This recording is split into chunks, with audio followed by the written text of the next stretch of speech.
kahapon, I was playing badminton. Yesterday night, I was playing badminton. And then suddenly, my friends messaged me and told me like, oh my God, are you still awake, friend? Because the ex-girlfriend of Anthony Jennings just posted a lot of story threads. So I was like, damn. So I stopped playing badminton, you know. And I was like, okay, I'm gonna check this out. So when I stopped playing badminton, I went to my Instagram account, and then suddenly, oh my God, it's straight English with proper grammar. And I was like, OMG, what kind of chismis is this? I'm not used to this chismis. Like, straight English with proper wordings, with proper grammar, with proper punctuation. What the hell? Shook ako. Bakit? Baka kala ba nila hindi ako marunong mag-English? My God, I will not stay long abroad. Okay. I will not survive abroad if my English is wrongfully. Okay. Okay na, 150k na. Englishan to. Kasi English yung story eh. So, Englishan to, ha? Eto na pointers. Number 1. Alam ba ni Rico ang lahat? Hindi!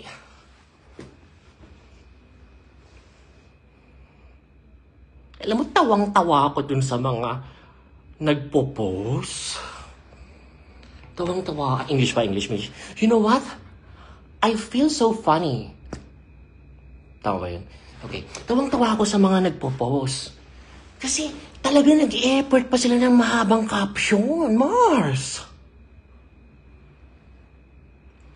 Kukuha pa sila ng mga pogi picture ni Rico, mag-effort sila ng mahabang caption. Mga 3 to 4 paragraphs with 6 to 8 sentences each paragraph.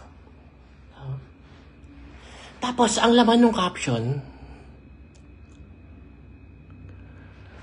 maturity. Dapat ganito yung mga kinahanap niyong karelasyon.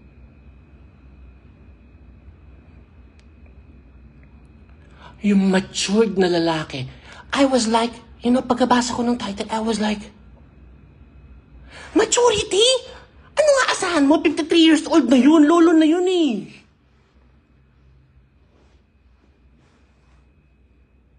Diba? Hindi nag-iisip ba yung iba? Ano nga asahan mo sa 53 years old na masyonda na? Siyempre, matured na yun. Sumobra na nga sa matured, kaya iniwan eh. Diba, hindi maarot ng aking isipan ang mga taong gumagawa ng mahabang caption na madamdaming tungkol kay Rico Blanco about maturity. Matanda na yun. Siyempre, matured na yun. Ano ba yun? Parang kagaya natin na 31 years old, 25, 22, 18, na bigla magraran sa Facebook, mag-aaway-aaway kapag nag-break. Siyempre, hindi. Tanda na yun, matured na yun. Kami nagsasabi nyo, labo nyo. Teka, sorry nadala ako, wala pala yun sa topic. Alam ba ni Rico ang lahat? No. Kung paano minamanipulate ni boy cheater ang kanyang ex-girlfriend, kung paano ginagaslight at pinapaikot-ikot, mas malala ang ginawa ni girl cheater kay Rico J. Puno. I mean, Rico Blanco. Hindi niya alam. Nag-break sila sa kadahilan ng gusto na mag-settle daw ng matanda eh.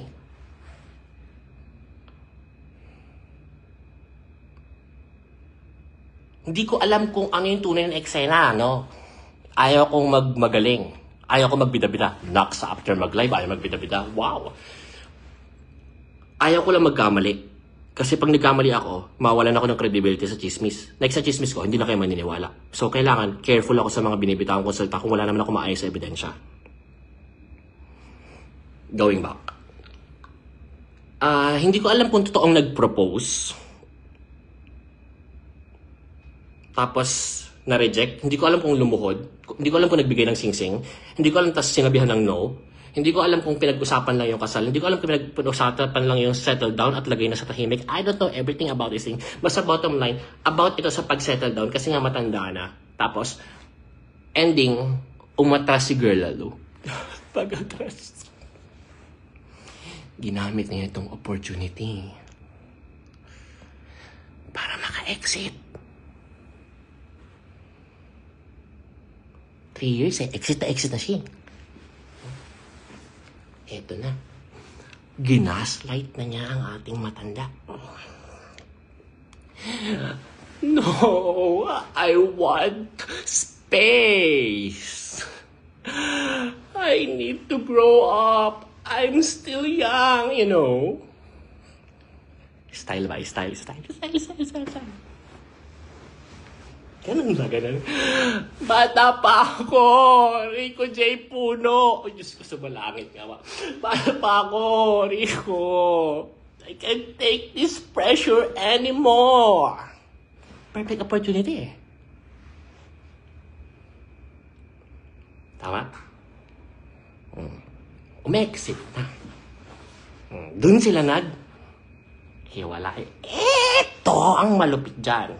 Saan ba ako? Tumitigas pa ba ang sandata? Diyos ko. Ano lang to, nagpatawa lang ako. Hindi ko alam. I mean, alam niyo naman yun kung nakafollow na kayo sa akin at matagal na akong kilala for the past few years. Madi-differentiate nyo agad kung ano yung humor ko lang at ano talaga yung legit na chismis. So, kung tumitigas pa ba ang sandata, we will not answer that, no? It's more on humor lang siya. Let's focus with the agenda. Review of the Rick Mar breakup.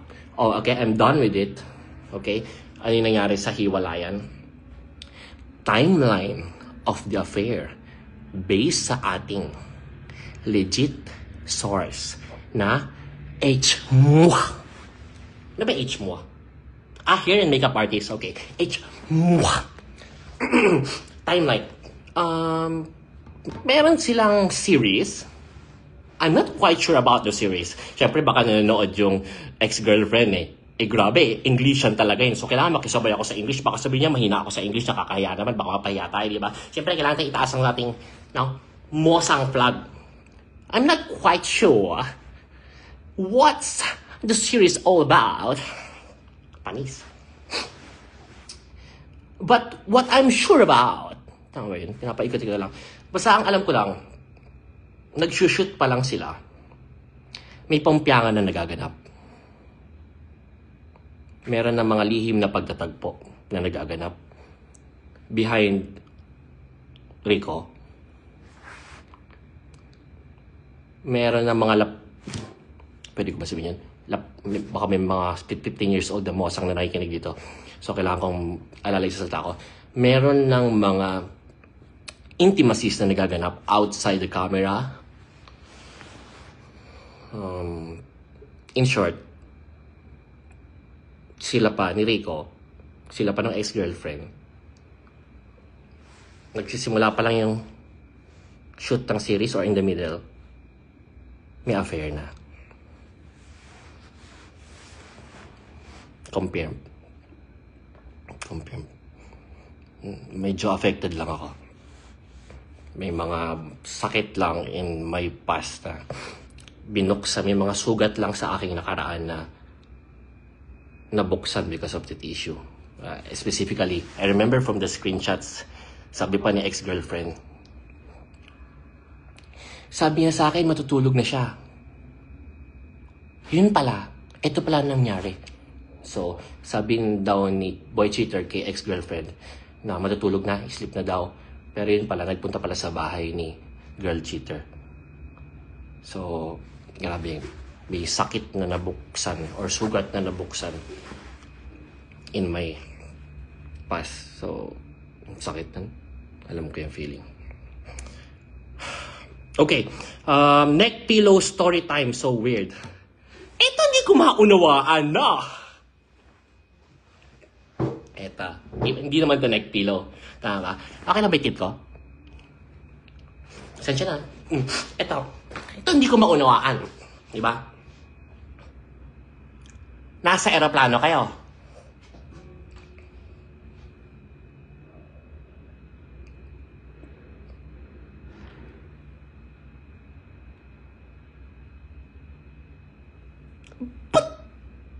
Hindi naglalag, hindi naglalag. Hindi ko lang maarot yung right word. Sorry, hindi naglalag. Nasa aeroplano kayo. Alam niyo, nag-cheat kayo. Ba't kailangan niyo pa mag-selfie habang nagkikiss? Ang matindi pa na hindi maarot ng aking kokote at isipan. Nagsiselfie habang nagkikiss. May neck pillow?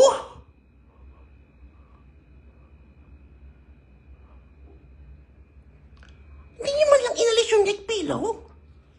Ganun ba? Normal ba yun sa mga magjowa? Saka mag-asawa? Ganun, no?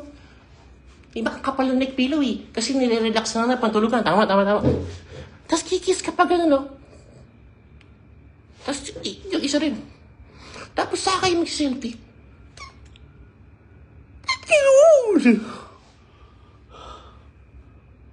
Yun yung una kong napansin eh. Una eh, may ginagawa na kayong mali. Mag-selfie pa kayo.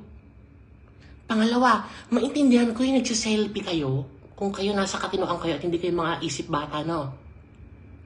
Like, okay, we're cheaters. Souvenir. Smile. Smile. Tama? Tago mo ngayon. Ilagay mo sa vault, i-hidden folder. Pang! Password. Pang! Dito makita ng explorer. Pang! Maintindihan ko yun eh. Ang hindi ko maintindihan, ang hindi ko maunawaan, no? Bakit kayo magsiselfie habang nagkikiss? Matindi pa dun, may neck pillow pa.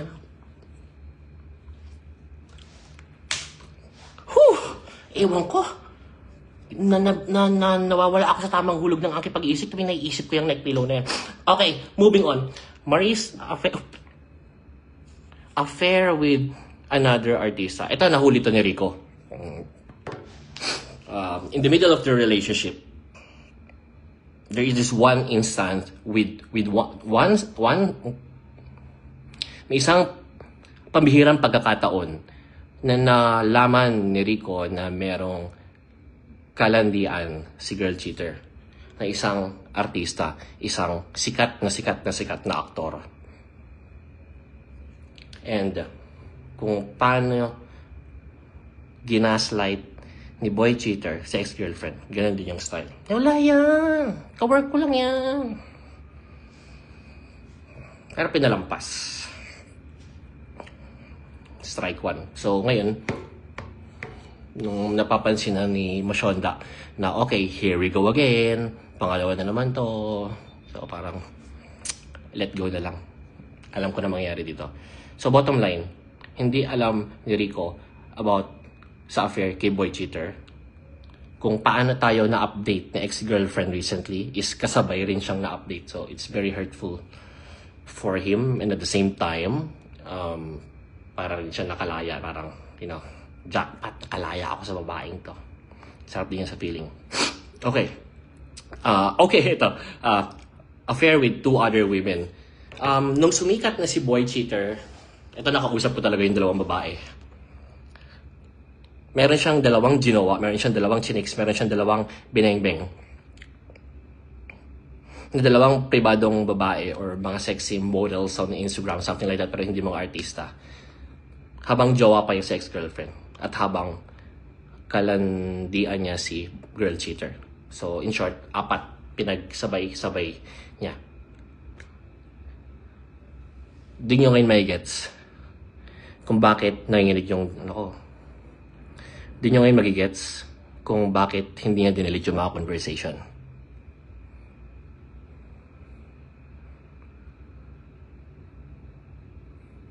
Di ba mag-ataka ka kung nakikipaglokohan na lang tayo, pero bakit hindi mo dinilig yung convo? Bakit tinatabi mo lahat yan? Gawain niya yun. Hindi natin alam kung para sa niya gagamitin in the future, kung hiwalay na siya, ipang-blackmail niya, ipang-manipulate niya kay girl. Kasi, come to think of it, di ba? Kung kayo, dalawa kayong Lalo ka na may jowa ka, bakit hindi mo dinedelete lahat ng conversation natin? Bakit nakatago lahat yan? And I found out from these two women na yung conversation nila with boy cheater is nakatago rin lahat and ginamit against them. Kaya hindi sila nakapagsalita rin. So, doon natin makukuha yung idea na bakit hindi deleted lahat ng ito. Truth behind...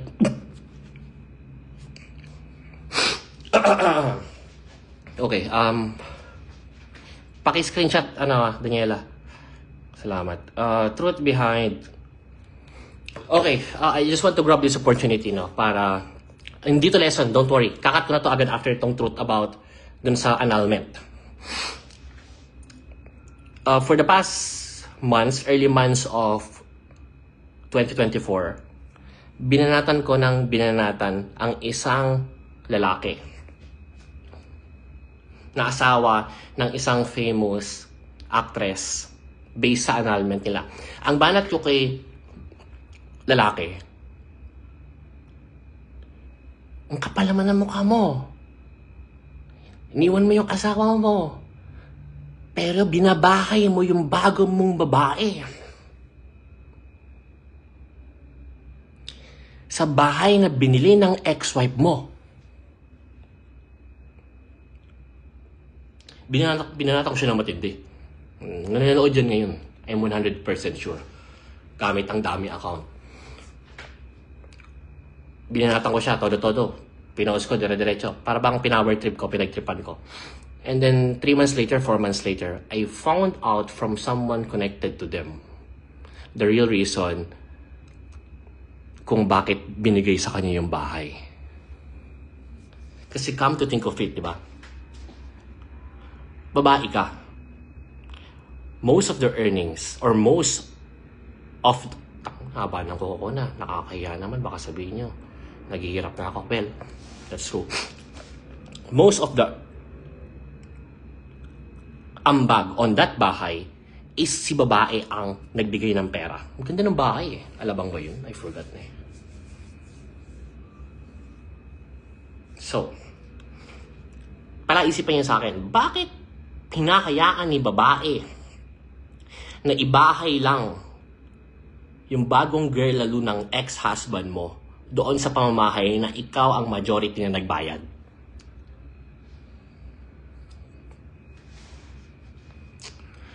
So, ang dahilan pala ng hiwalay ng mag-asawa, nahuli pala si girl, red hot chili peppers.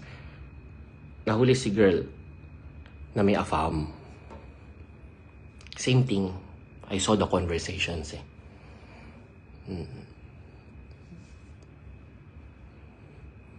May AFAM pala. So parang si girl, para matapos na lang to dahil ako na may nagkamali, ako na may nag-cheat. So yun na lang yung bahay natin. Tapos anal na lang tayo. Yun. Paki-screenshot ha. Nakatodo na to. So, ano yung lesson na mapupulot natin dito? Well, hindi ko rin alam at wala rin akong pakialam sa lesson. Ayaw ko na yung ginawang pagkakamali ko before na naging emotional ako at maraming kadramahan. Paki-screenshot ha. Hop! Thank you so much sa pakikinig guys ha. Ingat kayo palagi and sana huwag kayong matroma sa pagmamahal na ng pagbibigay ng pagmamahal sa ibang tao dahil lang sa mga ganitong pangyayari. Meron pa rin dyan mga totoong lalaki at mga totoong babae na hindi nag-cheat. Kasi ako na-trauma ako ngayon. So, yun lang. Bye-bye. 3. SS ulit.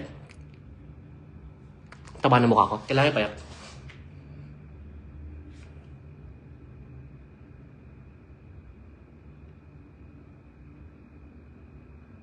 Bye-bye. God bless you. Salamat sa 250,000 na nanood.